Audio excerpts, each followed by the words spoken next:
Good afternoon. I'm Dr. Linda Ehrlich-Jones from the Center for Rehabilitation Outcomes Research at the Rehabilitation Institute of Chicago, and I'm here to welcome you to the webinar, MeasureAble, Enhancing Accessible Outcomes Measurement for People with Disabilities. Our speakers today are Dr. Susan Magacy and Dr. Mark Harness. Dr. Magacy is Assistant Professor of Occupational Therapy at University of Illinois at Chicago, and Dr. Harness is Clinical Associate Professor in Rehabilitation Medicine at the University of Washington. They are co-investigators on the Rehabilitation Research and Training Center entitled Improving Measurement of Medical Rehabilitation Outcomes. I would like to acknowledge the National Institute on Disability and Rehabilitation Research for the funding of this research project that you will hear about today. At the end of this webinar, please fill out our course evaluation. And I would like to let you know that there will not be continuing education credit assigned to this webinar. Please send us questions to rehabmeasures@ric.org, and we will be answering those questions at the end of the webinar. Please like us on Facebook to keep posted on upcoming webinars. It is my pleasure to introduce Dr. Susan Magacy. Hi. This is Susan, and we've changed to the second slide already, and I wanted to thank you all for coming and being part of this webinar. I thought we would start with just giving a little bit of an introduction to Mark Harness and myself as co-presenters to give you a little bit of background of why we do the work that we do on accessibility. So Mark and I have been collaborating for about 5 years now. We started out working together as part of a large NIH-funded research initiative, the NIH Toolbox, which was aiming to develop a standardized assessment, performance-based assessment, to be used in general populations ages 3 to 85. And as part of that work, we realized that there were important considerations for making sure that those measures were as inclusive of people with disabilities as possible. So through that, Mark and I co-chaired the Accessibility Committee overseeing accessibility reviews. And then we collaborated as part of the RRTC on outcomes measures, advancing that work a little bit further and doing testing with consumers with disabilities to see how they interacted with performance-based measures. So we're going to be talking about the procedures that we've developed through that work, as well as some of our findings. And Mark, would you just like to introduce yourself to the group? Sure. Thanks, Susan. I'm Mark Harness from the University of Washington. I'm a clinical associate professor in rehab medicine. As Susan noted, we've been working in this space of accessible measurement for quite a few years now, and we're very happy to have an opportunity to share some of our work with you today. Great. So we're going to change to slide 3 now and just start with the objectives of today's webinar. So first we want to describe how factors of the human-computer interaction, but also we can think of this in the context of any measurement system, really, how these can create barriers to outcomes assessment for people with disabilities.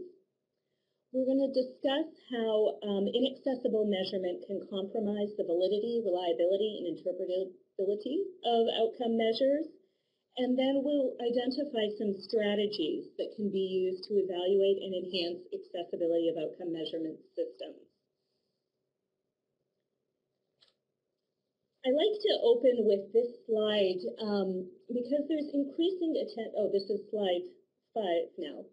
Because there's increasing attention being given to the need to make measurement systems and assessment in general accessible to people with disabilities. So this is actually the front cover of the American Psychologist from about 2.5 years ago in January of 2012, where they had a special issue putting out position papers about how to enhance measurement for diverse groups, including people with disabilities. And one of the key points that they had here in this article was emphasizing the fact that many professions, education, psychology, are really well trained in how to administer assessments to general populations, how to interpret them, and even many in how to develop assessments. But there was a lack, really, of understanding about the disability experience and about how differences that come up during when you have people with bodies and minds that maybe function a little bit outside of the norm, how that can impact measurement, both in the doing of measurement, so getting data, but also in the interpretation of research findings. So within that, they had some practice guidelines, and then the new issue of the standards that was just released this summer. One of the major points that they're advertising within that is expanded recommendations on how to work with consumers with disabilities and how to expand the overall access that people with disabilities have in general. Okay, we're going to change. Oh, you're faster than I am. So what's important to realize in the context of assessment and standardized assessment with people with disabilities is that you really run into two almost apparently competing needs. The first need is the need for standardization. And this is the basic assumption that goes into a lot of our measurement procedures. And that's the assumption that all people are taking the same test under the same conditions according to what are typically rigorously developed protocols. Standardization is important to ensure measurement validity and interpretability of scores, especially when we're comparing individuals to normative scores. So then the second demand is the need for accessibility. So people with disabilities often have difficulty accessing important services and technologies, especially because these are usually designed for people to allow access for people with typically functioning capacities. So when it's important to think of access, we usually think about it in terms of the physical environment, things like ramps into buildings. It's also important to think of accessibility when it comes to electronic tools, so things like hardware and software. So as we go and move towards more computer-administered and computer-adaptive testing, we need to think about how do the administration platforms, so the software that underlies some of these measurement technologies, how do those either foster or create barriers to accessibility? And then also the technologies, how they're used to provide stimulus to the participant who's taking a test, to the test taker, and then also how the test taker is expected to enter a response. So is it by pushing a button on a keyboard, for example, operating a mouse, or some other way that they have for interacting? So ideally, what we strive to do is create a balance between standardization and accessibility. So standardization is typically more strongly emphasized in the measurement world, but we need to figure out how to shift the balance so that our assessments can be more inclusive of the full diversity of the human experience. Okay, so we're going to change to the next slide. Oops. We're going to change to the next slide. So this is just an illustration of the instrument development process, and we're illustrating it here within the context of a computer-administered test. So we start over on the right-hand side of your screen with a measurement expert who really understands the construct or the thing that they're trying to measure and creates a rigorously designed way of developing that. If it's a computer-based assessment, they often collaborate with IT experts to figure out how to make these abstract concepts operational, measurable via a computer system. Then we look at how the participants get information. So how is that stimulus transmitted? Is it visual? Is it text-based? We like to see, when we think of accessibility, redundancy in how stimuli are presented. So maybe vision, audio, text-based, But sometimes there are good reasons within the construct of a test why you would stick to one modality over another. Then your participant or test taker needs to be able to enter their response, maybe using a mouse, maybe using a keyboard. So there's another click there. Or are they using some sort of creative alternate technologies? As technologies are advancing, maybe it's eye gaze that the computer is tracking. Where's the person looking? But as a result of this set of assumptions that they're following these standardized procedures, those measurement experts get a score. And they interpret the score assuming that these standardized conditions were met. But there are sometimes issues that happen within the test-taking context that maybe move away from those standardized procedures, and maybe the score that they're interpreting, because of some of these variabilities at the human-computer or human-test interaction, are changing the way the scores are coming out. So the next, we're going to just do a couple of little definitions, because we talk about a couple of different things within the context of doing this work. So the first word we talk about is accessibility. So those of us who work in the disability realm are used to thinking about accessibility. So can a test taker approach, access, and interact with a technology or an environment? When we think about this in the context of measurement, what we really are trying to do is tease out when we deem a measure inaccessible is when some secondary task demands in the assessment require a presentation or response mode that interacts with a functional deficit of a child, of an adult, of a parent, with special health care needs or disabilities.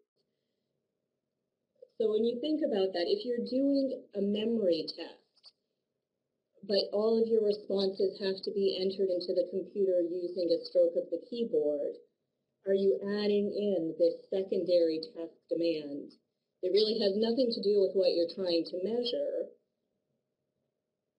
but it's the way the person has to enter or their response? Or is it that a stimulus is presented on the screen visually that a person needs to respond to? So if I can't see the screen where the visual cues are, I can't respond to it. It might mean my memory might be perfect or great, but if I can't see the stimulus, I can't respond and I can't take that test. So in the context of a test-taking situation, that's when we think about a measure as being inaccessible.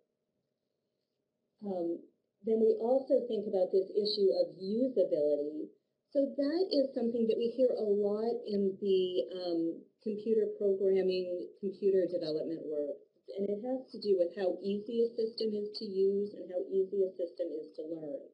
So it has to do, again, with this human-technology interaction. And testing of usability is becoming more and more standard operating procedure in the IT, web design kind of world. And it has to do, is a measure intuitive? Or does it place some sort of additional burdens that maybe don't fall under that realm of accessibility, but might take a toll on the test taker? So an example of that could be, we were working with a patient-reported outcome measure that would present responses on the screen that a person would have to read, and then they would have to click on their choice, agree, strongly disagree, disagree somewhat. So they would click on their response, and then there was also programmed initially a next button. So they would have to click their answer, and then they would have to do another click to advance to the next item. So what we found through that task was particularly fatiguing for people with upper extremity limitations, and that maybe on doing that test once, or doing one item, it wasn't bad. But if you ended up doing 20 items in a row, that the impact of this fatigue really decreased the usability of the system. So through that process, we made some recommendations to the instrument developers and asked them, was that next button really critical to the construct they were measuring? And the answer was no. So they, in the next iteration of development, they removed the next button, which ultimately served almost as a universal design feature because it made the test much easier and much more efficient for all people to take and made a significant difference in the time that it took actually to administer those sets of items to general population samples, but then also to users with disabilities. So it's important to think about both these accessibility issues as well as the usability issues, ease of use kinds of considerations. So this is just a picture of the NIH Toolbox in its original format. So assessments can be thought of as having a number of different components. So on the one hand, the NIH Toolbox, which is a computer-administered test, had this dual screen administration, so one screen for the administrator and one screen for the test taker. So the Toolbox was both a set of rigorously developed measures that tap into those underlying constructs or things that you're wanting to measure. The example up here on the screen, this was a vocabulary test, and we're going to talk a little bit more about that later. But then this assessment can also be thought of as this computer platform that has both the hardware that you see here on the screen as well as the software in it, into which the individual measures are programmed. And you can encounter some of these access barriers, both at the software level and at the computer or hardware level.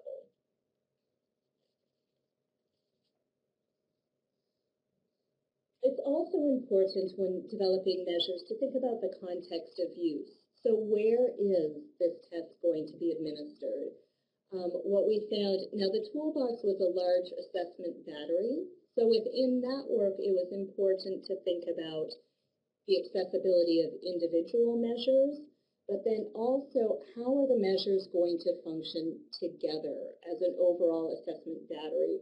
So if you think of the work that we often do in research, it's rare for somebody to be taking one assessment, right? So you want to think about, are my individual assessments accessible, but then also what happens to the test taker, or what's the test taker's experience when you do multiple measures together? What are the impacts of things like fatigue? What's the interaction between the different tests?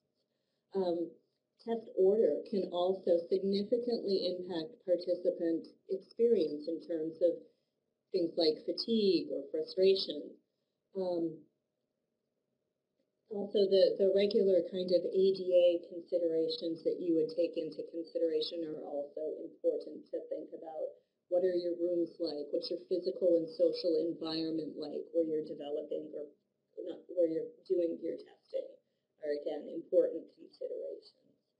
So there's the individual tests, there's tests as they combine together, and then there are issues about environments of use that are all important to consider. So we'll move on to the next slide, slide 11. And here we like to think of assessments not diagnostically based, but in terms of some of the functional capacities that people have that may come into, I almost said conflict, but come into tension with computer-based or test-based issues. So we need to consider issues of vision, so blindness, low vision, color deficiency. We want to think of the motor functions that are required to interact with an assessment or test. So walking, hand function, what are the fine motor demands of doing a test? What are the hearing considerations? How is the experience different for participants or test takers who are deaf or hard of hearing? Voice demands, and also people with different kinds of reading impairments or disabilities.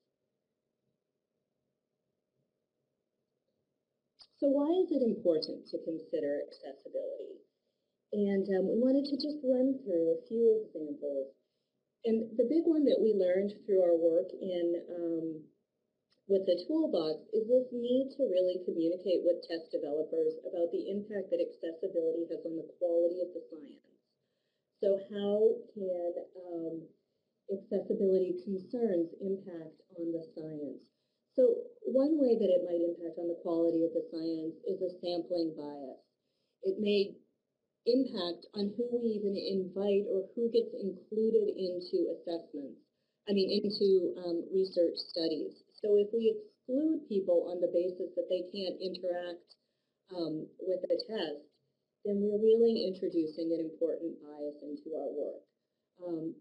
This is important both for people who work with, particularly with consumers with disabilities, but we think it's particularly important for people who work in quote-unquote general populations to think about what does it mean if we're excluding people with low vision from a diabetes study, for example.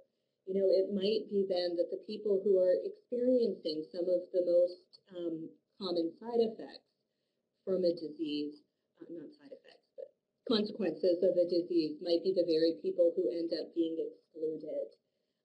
We talked about already how it can impact on the meaningfulness or interpretability of the findings. If the scores that are coming out of an assessment don't mean what they think we mean because of a difference in interaction, then that can impact on the interpretability of the scores. And then there's this issue of construct irrelevance or that impacts validity. So if you have a time test of cognitive function, which many cognitive tests have this time component, how quickly can you distinguish between stimuli? But you also have a motor response component to it. Are we really measuring somebody's processing speed or ability to shift their focus, executive function? Or are you tapping more into the fact that there's a motor delay in the response? So that's an important consideration for us to think about as we're developing tests. So on slide 13, we have a few more reasons to consider accessibility. It's the law. As we know, in the United States, accessibility is covered under things like the Americans with Disabilities Act, Section 508 of the Rehabilitation Act. Now, a lot of our research grants fall outside of ADA kinds of considerations. But if we think about knowledge translation or wanting to move from research to implementation, it's important for us to be inclusive and have our research mirror real-world applications. Unfortunately, accessibility is kind of governed by a bit of a patchwork of laws and regulations here in the United States, but it's still an important reason to consider it. Federal policy. So a lot of our, thinking again of a research kind of perspective here, a lot of our funding agencies now are emphasizing the need to be more representative of diverse groups and communities. So people with disabilities are among the groups that, for example, the NIH explicitly mandates should be included in research. We've talked already about how it can lead to better science by being more inclusive. It can improve services and products for all people and all users, thinking of the example of that next button, so not just for people with disabilities. So some of the principles of universal design being applied here to the measurement context. And this is the one that both Mark and I feel very strongly about. That accessible outcome measurement is a social justice issue. It is research, education, they're all federally funded here in the United States and around the world. And it's important that all people, including people with disabilities, have equal opportunities to participate. If we're not allowing that participation of people with disabilities, then they remain underserved and underrepresented in our research findings. So when it comes time to make service allocation decisions, for example, if people with disabilities aren't included in our large-scale studies, we're not getting a true taste, and they're not reaping the full benefits as full and equal citizens. So we have a video with a couple of examples of different people taking the NIH Toolbox that we wanted to emphasize some of these points. Choose the picture that is the same shape as the picture in the middle of the screen. So these are a couple of different examples. So what you'll see first is a couple of different users taking one of the assessments that require a button pressing. And if it's a rabbit, you're going to press the other. The first is a person with a spinal cord injury with no known cognitive deficits, and then the second is a man who had a stroke. Perfect. So you can also match by color. So if you see the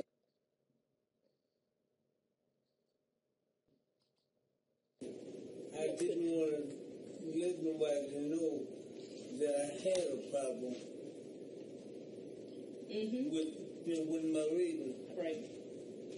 But I did, And it was really hard because I didn't want nobody to know that I couldn't do the things that I used to do. I couldn't read, and people very hard to do. Well, and I think that's really interesting feedback for the people who are developing the test, because often they want people to ask for help or to ask for accommodations. And I think what you're pointing out is that's really tough for some people to do, is that if instead of Phoebe reading it, if the computer was saying it, and it was just sort of an automatic part of the process, then that can help people get the accommodations that they need in a way that, wouldn't make them feel embarrassed maybe or self-conscious. So he's saying in the 5 years since he had his stroke, he's been working really hard to hide from everybody the fact that he can't read.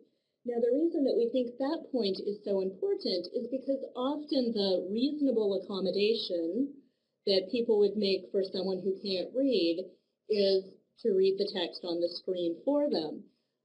But because of some of the stigma and shame that people often feel about not being able to read, he would have to admit that he couldn't read, and that there are some people who may be reluctant to do or ask for those kinds of reasonable accommodations. So had they just included an audio file in there, which wouldn't have been that hard to do, they would have been able to make the test more accessible to a wide range of people and reduce some of those barriers. If people aren't telling you that they can't read the test but continue to take the test as well, because it's a computer-administered test where you just have to click the buttons to advance through the test, you're going to get a score, but the score would be or potentially be meaningless in this context. And the first one was really intended to show the button pressing example, how the motor component of having to enter a response can make a big difference on response times and things like that. So what we want to move on to now, slide 15, is just describing for you the way that we've been doing our accessibility and usability testing. So on slide 16, this slide is intended to show that we really consider the accessibility review work to be an interdisciplinary endeavor that includes the content experts, so those people who really understand, say, cognition or fine motor control well and are developing a test. Then we also think it's important to include IT experts, because they're the ones that are going to be translating these sort of abstract measurement constructs into something computer administrable tester. And we're advocating here that you add these two other players into the instrument development process from the get-go, somebody who's thinking about accessibility and can do an accessibility review. And then we also think that people with disabilities themselves are key partners in being able to do this work, to be able to do some of that usability testing to help provide further enhancements about how to make measures accessible and usable. So on slide 16, we lay out some of the stepwise process that we used, developed first through Mark's work with the NIH Promise Initiative, and then we have expanded it through our work with the NIH Toolbox, and then ultimately this RRTC on outcomes measurement. So we suggest that you start with expert consultation when you first start thinking about a measure, so that as you're thinking about how do we want to develop and administer a test, you think about accessibility in the beginning. It's always easier in the accessibility context to implement some of these strategies from the beginning than to try to retrofit a system after validity work has been done or you've done your norming procedures.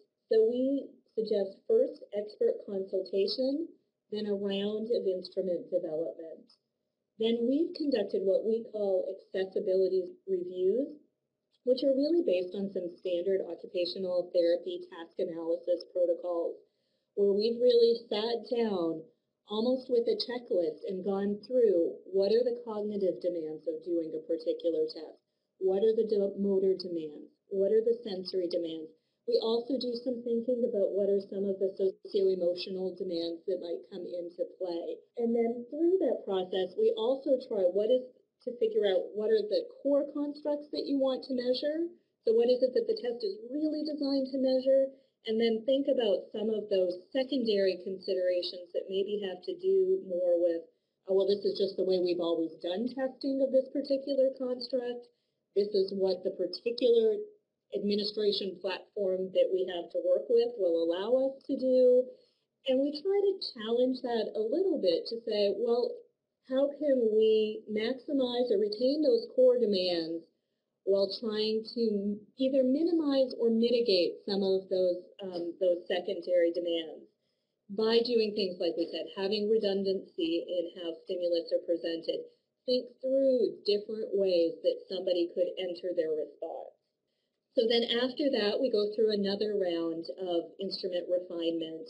And then we recommend adding in a layer of what we call usability testing. And that's where you really bring in those targeted end users. So just like you would do cognitive testing of a survey or a PRO that you're trying to measure, usability testing has the test takers actually interact with the system, provide feedback on task demands and improvement. And then that leads to your final instrument development or instrument refinement. So there are those steps. Again, so that detailed task analysis, identify those potential barriers to performance. We've also gone through this process of developing a set of reasonable accommodations. So thinking through if there are barriers for certain users, what might they be? And when can a reasonable accommodation be provided while still maintaining the validity of the test? So it might be that there's a way to get a test taker to be able to complete a test, but it changes those core task demands. So what we want to help people think through in advance are what are the allowable accommodations and what are the ones that might push you sort of outside of the validity of a particular test. And then, so that's what we mean by classifying the accommodation's impact on the measurement of the core construct. So we had an example here, and Mark, would you be able to talk us through this example from the toolbox of how we did that? Sure. We agreed that it might be nice for you to hear someone else's voice for a little while. So I'll talk through this example and give you a sense for some of the work we did when we were working on accessibility issues related to the NIH Toolbox. So the images that you see in front of you are images from a test called Picture Vocabulary. This is a test of receptive vocabulary, And the way it works is that the respondent is presented with an audio recording of a word, and then there are 4 photographic images on the computer screen, and the respondent is asked to select the picture that most closely matches the meaning of the word. In this case, this is a training example, so it's very simple. The word was banana, and you would select the image in the lower right quadrant with your mouse, and then you would move on to the next set. So moving on to slide 20. So what we would do is look at every assessment that was proposed, and we would, as Susan noted, conduct a task analysis, and we'd look at the functional requirements of that measure and try to identify what they were.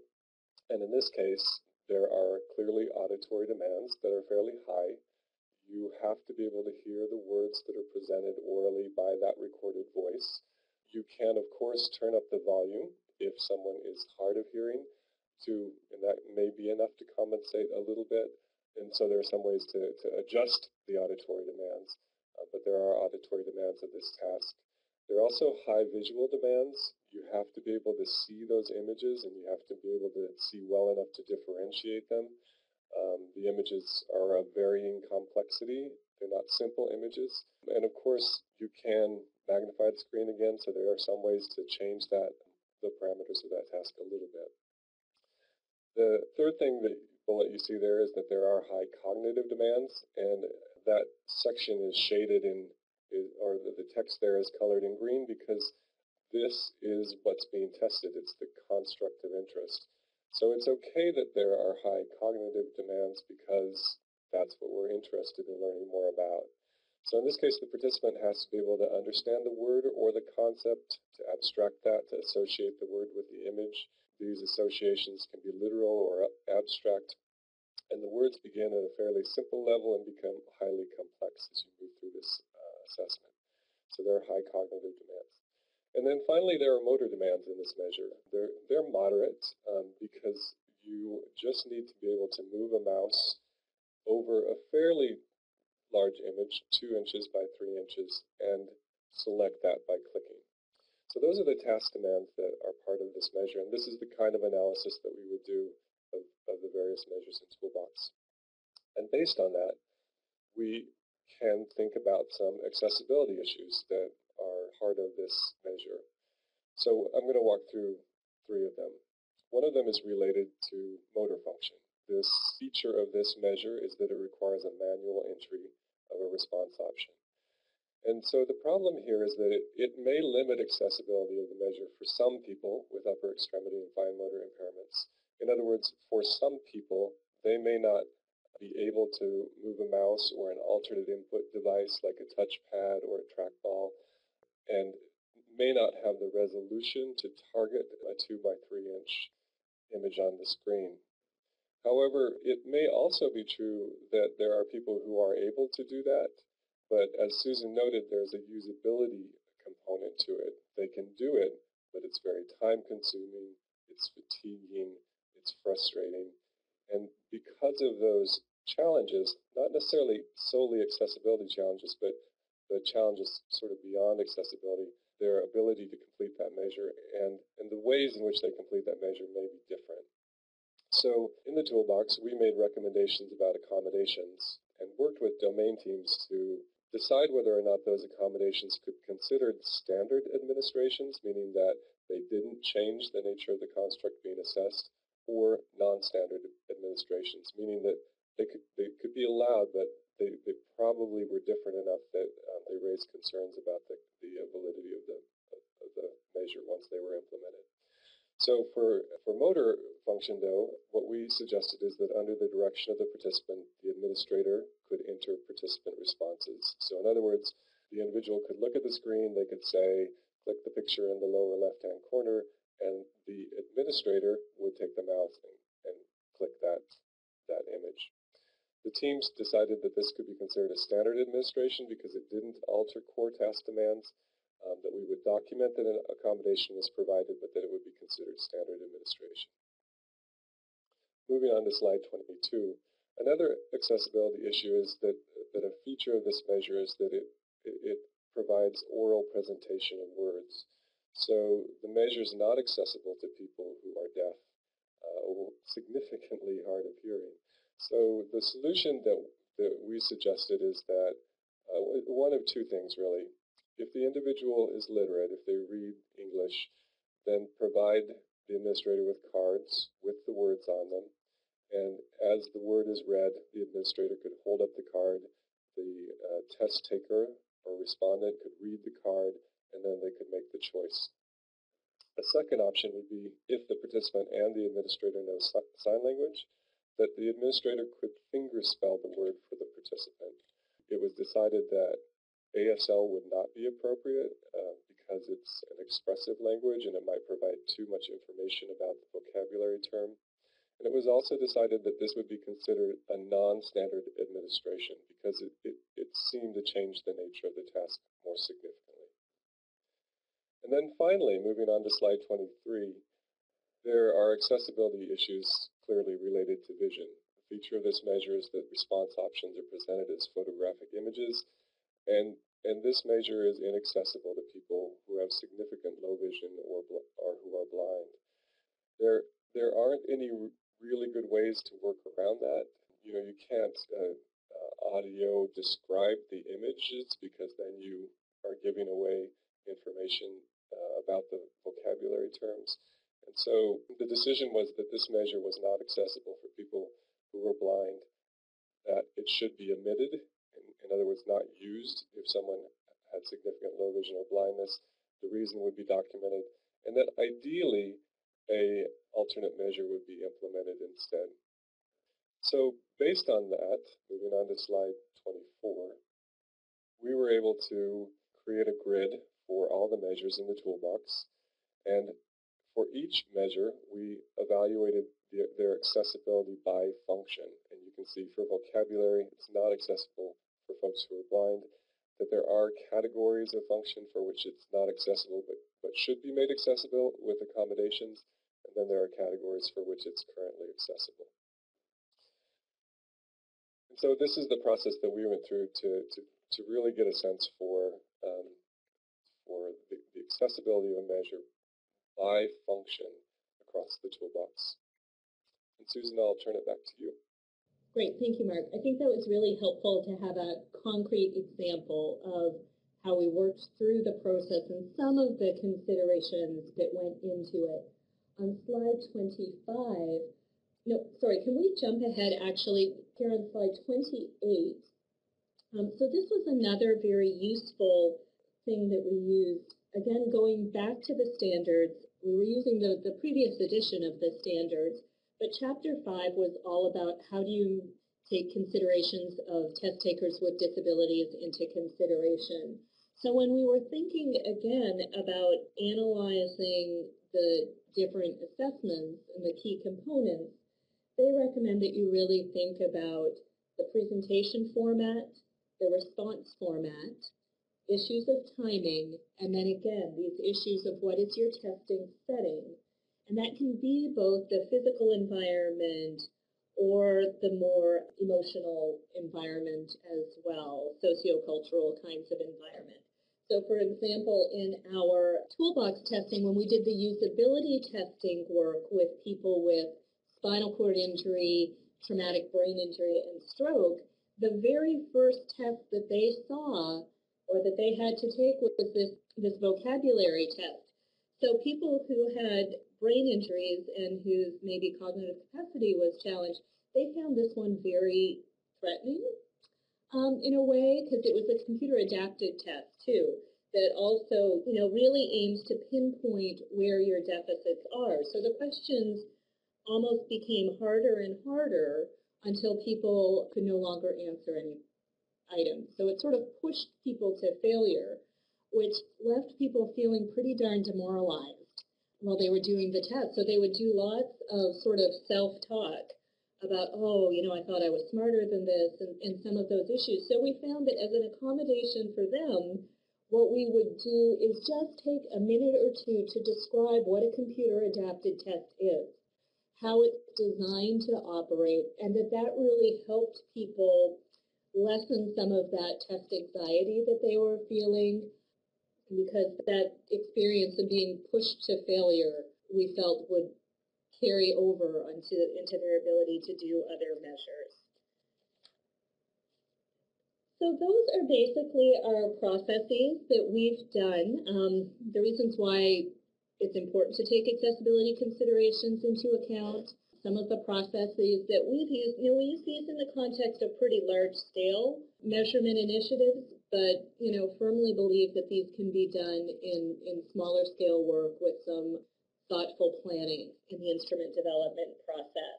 Some things that still need more research and development in is the need for equivalent measures for people who can't participate or can't take a particular test.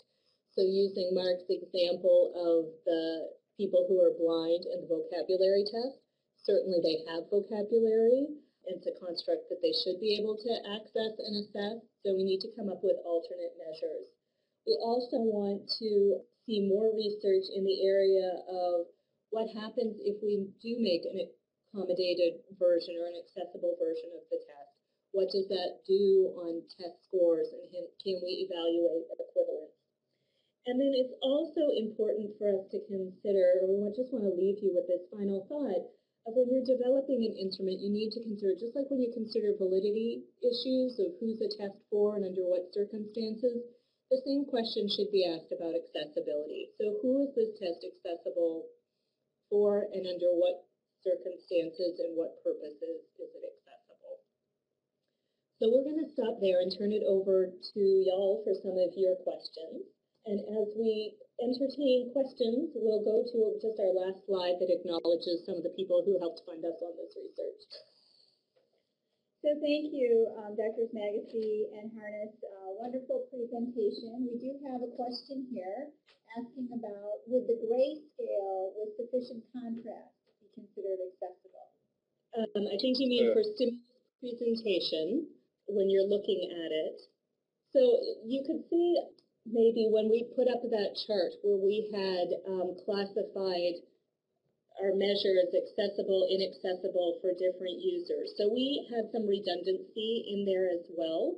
So we put a letter in each of the scores, in each of the cells to classify it, and then also use the color coding. So we did try to take some of those grayscale considerations into account. Similarly, when there was a measure that participants needed to be able to differentiate dimensional change card sort. So there was a stimulus presented, and the people had to either match these two cards either by color or by shape.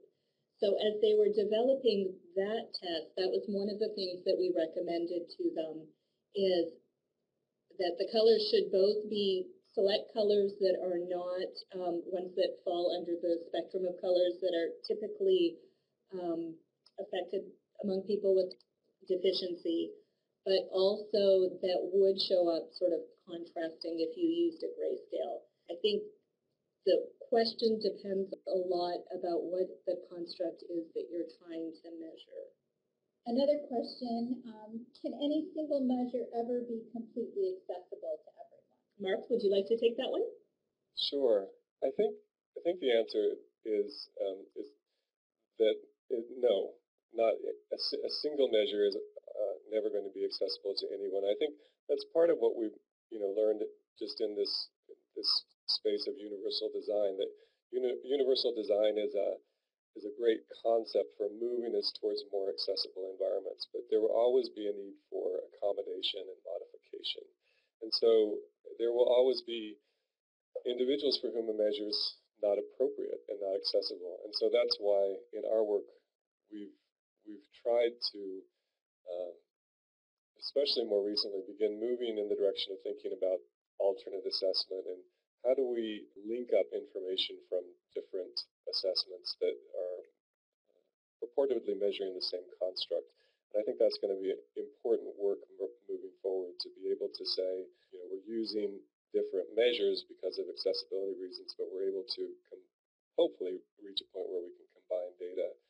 And I think you get a sense of those possibilities when you look at IRT, item response theory and the way that you're able to have different items within a measure, but have those items measure essentially the same level of the construct. And I think maybe in the future we'll be able to move in that direction with at the level of the measure as well. So, Mark, we also have a question about, that we did our testing within the context of these pretty big measurement initiatives. So is there a way that maybe smaller projects can think about implementing some of these recommendations in the context of their instrument development work? Yeah, well, and you should jump in on this one too, but I think that the key is to try, and it kind of depends what you're trying to measure, right? So our work has been within the context of some measurement systems that are going to be available for people to use, including the Toolbox and Promise. But I think if you're using existing measures, it's important to sit down and think about just the interaction between the samples, the populations that you're interested in working with, and the nature of the measures that you have available to you. And I think the kind of analysis that we've done, doing a task analysis to see what the demands are, and then thinking about the ways in which those demands interact with the functional characteristics of the individuals who are going to be taking them, that's not a super time-consuming thing to do. And it helps, it helps if you've got a little experience doing those kinds of task analyses, but I think that they're the kinds of things that any good researcher can do. And so kind of building in a little bit of time, even if it's a small research project, to think about the extent to which the measures are going to be appropriate and allow you to include all of the individuals who potentially will be part of your sample. I think that's a worthwhile thing. Do you have other things to add to that, Susan? Yeah, I agree with what you're saying, Mark, and I think it's also good for us to think about, too, about how we can maybe help manualize some of these procedures so that they are resources available to the field. I know the usability testing is getting a lot of attention in the website design area with resources available to the community. And I think it would be a useful thing for us to think about of how can we take some of our procedures and develop some of these manualized tools to help people who maybe are familiar with task analysis or a little bit less familiar with task analysis and walk them through that process.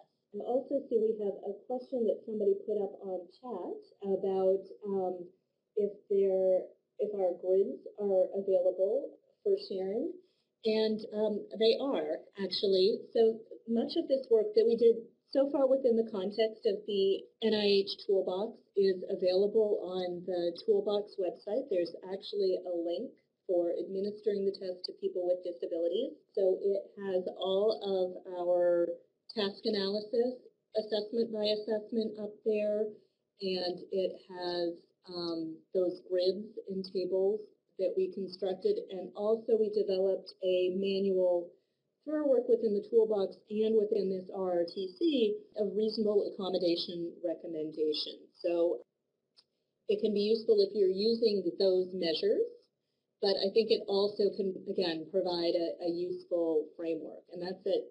www.nihtoolbox.org, and there's a link up there on the screen.